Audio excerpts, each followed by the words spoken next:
ఖగోళ విజ్ఞానంలో ఈరోజు మనం లాంగెస్ట్ డే అంటే పగలు ఎక్కువ సమయం ఉండే ప్రాంతాల గురించి చెప్పుకుందాం. లాంగెస్ట్ డే అంటే మన క్యాలెండర్ ప్రకారం చూసినట్లయితే ఉత్తరార్ధగోళంలో జూన్ 21వ తారీఖు అంటే 20-21 తేదీల్లో వస్తుంది. కానీ యావరేజ్న 21వ తారీఖు అనమాట. జూన్ 21వ తారీఖు లాంగెస్ట్ డే అంటారు. ఎందుకని ఇలా జరుగుతోంది అంటే సూర్యుడిని మనం గమనించినట్లయితే అది భూమధ్య రేఖ నుంచి ఉత్తరం వైపుకి ప్రయాణం చేస్తుంది. మళ్ళీ ఉత్తరం నుంచి భూమధ్య రేఖ దగ్గరికి వచ్చి దక్షిణం వైపుకి వెళుతుంది. మళ్ళీ దక్షిణం నుంచి భూమధ్య రేఖకి వస్తున్నాను. అందుకని ఈ ప్రాసెస్ జరుగుతూ ఉంటుంది. లాంగెస్ట్ డే అని ఎందుకన్నారంటే మనం సూర్యుడు ఉత్తరార్ధగోళం వైపు ప్రయాణం చేస్తున్న కొలది ప్రతి అక్షాంశం మనం చూసినట్లయితే దీనిలో సూర్యుడు రోజు రోజుకి పగలు పెరుగుతూ వెళుతుంది, ఒకటేలాగా ఉండదు. అందుకని సూర్యుడు ప్రయాణం చేసేదానికి మన గడియారాలకి సంబంధం లేదు. మనం ఒక కొలమానంగా పెట్టుకున్నాం 24 గంటలు. భూమి తన చుట్టూ తానే 24 గంటలు తిరుగుతుంది కాబట్టి 24 గంటలని మనం పగలు రాత్రి 12 గంటల పగలు 12 గంటల రాత్రిగా చేసుకున్నాం. భూమధ్య రేఖ దగ్గర మాత్రం తేడా ఉండదు. భూమధ్య రేఖ దగ్గర సూర్యుడు అన్ని ప్రాంతాలకి వేడి వెలుతురు ఒకటేలాగిస్తాడు. కానీ భూగోళం మనకి గుండ్రంగా ఉంది కాబట్టి ఆ కిరణాలు ప్రసరించడంలో వచ్చే తేడా, కిరణాలు ప్రసరించడంలో వేడి వెలుతురు దాని మారుతుంది. రెండోది భూమి 23.5 డిగ్రీలు వంగి తిరుగుతుంది సూర్యుడి చుట్టూ. అది వంగి అలాగే ఉంది సూర్యుడి చుట్టూ తిరిగి రావడంలో. అంతేగాని భూమి అటు ఇటు వంగ తిరగదు. అది ఉయ్యాలు ఊగినట్లు పైకి కిందకి వెళ్ళటల్లా. భూమి 23.5 డిగ్రీలు వంగే సూర్యుడి చుట్టూ తిరిగి వస్తుందన్నమాట. సూర్యుడి యొక్క కక్షలో తిరుగుతుంది.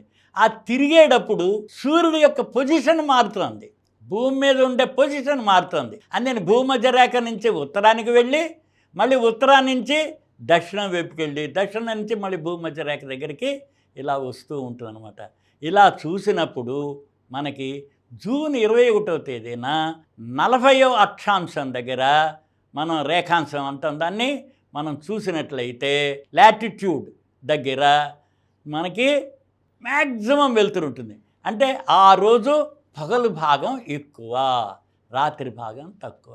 ప్రజలు ఎవరు చీకటిని కోరుకోరు. అందుకని మిడ్ సమ్మర్ యూరోప్ ఏరియాలో ఇది బాగా జరుగుతుంది. భూమి మీద 90% మనుషులు మనకి ఉత్తరార్ధగోళంలోనే ఉన్నారు. నేల కూడా ఉత్తరార్ధగోళంలోనే ఉంది. దక్షిణార్ధగోళంలో చాలా వరకు సముద్రాలే, పసిఫిక్ మహాసముద్రం, హిందూ మహాసముద్రం, అట్లాంటిక్ మహాసముద్రం ఇలా ఉంది. నేల భాగం తక్కువ.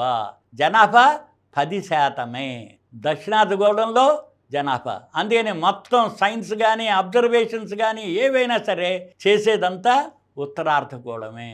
ఉత్తరార్ధగోళానికి ఆపోజిట్గా జరుగుతుంది. అందుకని జూన్ 21న మ్యాక్సిమం వెలుతురు ఉంటుంది. మ్యాక్సిమం వెలుతురు అనమాట ఆల్మోస్ట్. అదే ఆ రోజున చూసినట్టే ఉత్తర ధ్రువం దగ్గర, ఎందుకంటే ఖచ్చితంగా ధ్రువం సూర్యుడి వైపు ఫోకస్ అయి ఉంటుంది. జూన్ 21వ తేదీన భూమి ఏదైతే ఉత్తర ధ్రువం తిరుగుతుందో తన చుట్టూ తాను, అది సూర్యుడి వైపు ఎక్కువ ఫోకస్ అయి ఉంటుందన్నమాట. ఆ తిరగడంలో భూమి సూర్యుడి చుట్టూ తిరిగి రావడంలో ఆ పొజిషన్ ఆ రోజున 24 గంటలు పొగలే ఉంటుంది. అదే సమయంలో దక్షిణార్ధగోళంలో చీకటి ఉంటుంది. మనకు పగలుంటే వాళ్ళకి 21 మనం జూన్ చూస్తే చీకటి రోజు కింద. అదే డిసెంబర్ 21 ఏదైతే మనం చూసామో 40 డిగ్రీల దీనిలో మనకి రేఖాంశం దగ్గర అది చీకటి భాగం ఎక్కువ ఉంటుంది. ప్రజలు చీకటిని కోరుకోరు కదా, పొగలనే కోరుకుంటారు కదా. ఫెస్టివల్స్ అవి జరుపుతారు. అందుకని ఎప్పుడైతే అది 23.5 డిగ్రీలు తిరిగి దీనికి చేరుతుందో 23.5 డిగ్రీలు తిరిగి సూర్యుడు చేరడం అంటే భూమి అదే ఒక్కరిలో తిరుగుతోంది. అంతేకాని భూమి తిరగటల్లా. కానీ ఆ 23.5 డిగ్రీలు తన చుట్టూ తాను తిరుగుతూ సూర్యుడు చుట్టూ తిరిగి రావడంలో గ్రాఫిక్గా అలా కలుస్తుంది అన్నమాట. జామెట్రీ ప్రకారం అక్కడ జరుగుతుంది. అందుకని మ్యాక్సిమం వెలుతురు జూన్ 21 దాన్ని సమ్మర్ సొలిసిట్ అంటారన్నమాట. అలాగే ఆ టైంలో దక్షిణాదిలో చీకటి ఉంటుంది. ఇక్కడ మనకి నెమ్మదిగా మళ్ళీ సూర్యుడు తిరిగి భూమధ్య రేఖ వైపుకి వచ్చేస్తూ ఉంటాడు. అంటే summer middle of the summer అంటారు అనమాట, మిడ్ సమ్మర్ అంటారు ఆ రోజున. అందుకని యూరోప్లో ఫెస్టివల్స్ జరుపుకోవడం, ఎన్నో శుభకార్యాలు జరుపుకోవడం, ఇది ఏజెస్ టుగెదర్ అప్లై చేస్తున్నారు. మనిషికి జ్ఞానం వచ్చిన దగ్గర నుంచి, ప్రకృతిని అబ్జర్వ్ చేస్తున్న దగ్గర నుంచి, సూర్యుడి యొక్క గమనాన్ని గమనిస్తున్న దగ్గర నుంచి, వేడి వెలుతురును గమనిస్తున్న కొలది, నేచర్ని అనుభవాన్ని వాళ్ళు అబ్జర్వ్ చేస్తున్న కొలది, ఇప్పుడు సీజన్స్ ఎలా ఏర్పడుతున్నాయి, ఇలా వంగుంది కాబట్టే భూమి వంగి సూర్యుడి చుట్టూ తిరుగుతోంది కాబట్టి సీజన్స్ ఏర్పడుతున్నాయి. శీతాకాలం, ఎండాకాలం, వానాకాలం అని చెప్పి మేజర్గా కనిపిస్తున్నాయి. ఈ వేడి వెలుతురు యొక్కలో ఉండే వ్యత్యాసాలని ప్రకృతి గ్రహిస్తుంది కాబట్టే మనకి ఈ ఋతువులకి ఈ చెట్లు పూతలు పూయడం కానీ, కాయలు కాయడం కానీ, ఆకులు రాల్చడం కానీ ఇవన్నీ జరుగుతున్నాయి. పాత మొక్కలు పోయి వాటి విత్తనాలతో మళ్ళీ కొత్తవి మొలకెత్తుకు రావడం కానీ ఈ ప్రకృతి అంతా రీజనరేట్ అవుతుందన్నమాట. ఈ రకంగా జరిగేదంతా కూడా ఈ రకంగా జరుగుతుంది. అందుకని ఉత్తరార్ధగోళంలో 40వ లాటిట్యూడ్ దగ్గర మ్యాక్సిమంగా ఉంటుంది. మనం ఈ రకంగా చూసినప్పుడు చికాగోలో పగలు 15 గంటలు, మన అమెరికాలో ఉండే చికాగో ఏరియా చూసినట్టయితే అతి ఎక్కువగా ఉండే డే టైం 15 గంటలు ఉంటుంది, అతి తక్కువగా ఉండే డే టైం 9 గంటలు ఉంటుంది. ఇది మారుతుంది. కానీ భూమధ్య రేఖ దగ్గర మాత్రం పెద్దగా తేడా ఉండదు. మనం నివసించే ప్రాంతాలలో పెద్దగా తేడా కనిపించదు. పొగలకి రాత్రికి జనరల్గా మనం అబ్జర్వ్ చేస్తుంటాం. పొగలు ఇప్పుడు ఎండాకాలం వచ్చింది, పొగలు ఎక్కువ ఉంటుంది, శీతాకాలం వచ్చింది, పొగలు తక్కువ ఉంది. అందుకని జూన్ 21, డిసెంబర్ 21. జూన్ 21 ఏమో మ్యాక్సిమం పొగలు ఉంటుంది డే టైం. డిసెంబర్ 21న లెస్ డే టైం అన్నమాట. అది ఎందుకని వెలుతురుని బట్టే చెప్తారు. వెలుతురు దీనిలో అక్కడ డార్క్ ఏరియా ఉంటుంది. ప్రజలు డార్క్నెస్ కోరుకోరు కాబట్టి వెలుతురులో ఉండే తేడాలే చెప్పుకుంటుంటారు. ఎక్కువ భాగం వెలుతురు ఉండేది జూన్ 21, తక్కువ భాగం వెలుతురు ఉండేది డిసెంబర్ 21. ఇది దక్షిణార్ధగోళంలో ఆపోజిట్గా ఉంటుంది. ఇక్కడ పొగలు ఎక్కువగా ఉంటే అక్కడే పొగలు చాలా తక్కువ ఉంటుంది. ఇక్కడ పొగలు తక్కువగా ఉంటే అక్కడ పొగలు ఎక్కువగా ఉంటుంది. అందుకని ఈ డే లైట్ అనేది మారుతూ ఉంటుంది. దీనంతటిని మనం చాలా వరకు చూస్తాము. అందుకని 24 గంటల్లోనే మనం చూసినప్పుడు దానిలో వచ్చే మార్పులు దాని తర్వాత భూమి తన చుట్టూ తాను తిరిగే ఒక్క రోజుకి 86,400 సెకండ్లు. అందుకని మనం సెకండ్స్లోనే గుర్తుపడుతూ ఉంటాం అన్నమాట.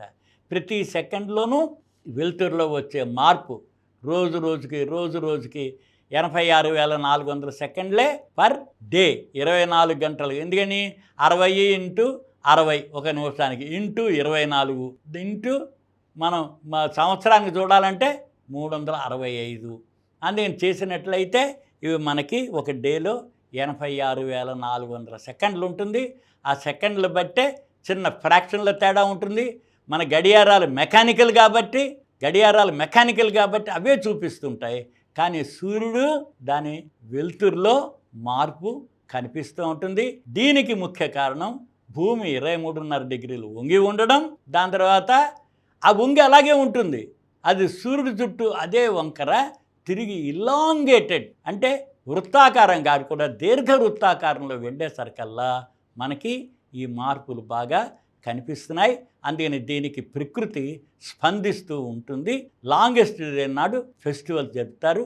మనం ప్రపంచవ్యాప్తంగా భారతదేశం కూడా జూన్ 21ని ప్రపంచ యోగా దినోత్సవంగా పెట్టింది. అంటే ప్రజలు స్వచ్ఛతగా ఆరోగ్యవంతంగా ఉండడానికి కూడా పొగలు ఎక్కువగా ఉంటుంది కాబట్టి, ఆనందదాయకంగా ఉంటుంది కాబట్టి ఈ కార్యక్రమాలన్నీ కూడా నిర్వహించుకోవడానికి వీలుగా ఉంటుంది. ఈ కార్యక్రమం మీకు ఎంతో నచ్చింది కదా. ఇటువంటి మరిన్ని వీడియోల కోసం అనతి కాలంలోనే 20 కోట్లకు పైగా వ్యూస్ సాధించిన సమరం ఛానల్ సమర్పించు సమరం సైన్స్ వరల్డ్ ఛానల్కు సబ్స్క్రైబ్ చేయండి, లైక్ చేయండి, మీ ఫ్రెండ్స్కి షేర్ చేయండి. అలాగే ప్రక్కనున్న గంట సింబల్ని ప్రెస్ చేయడం మర్చిపోకండి.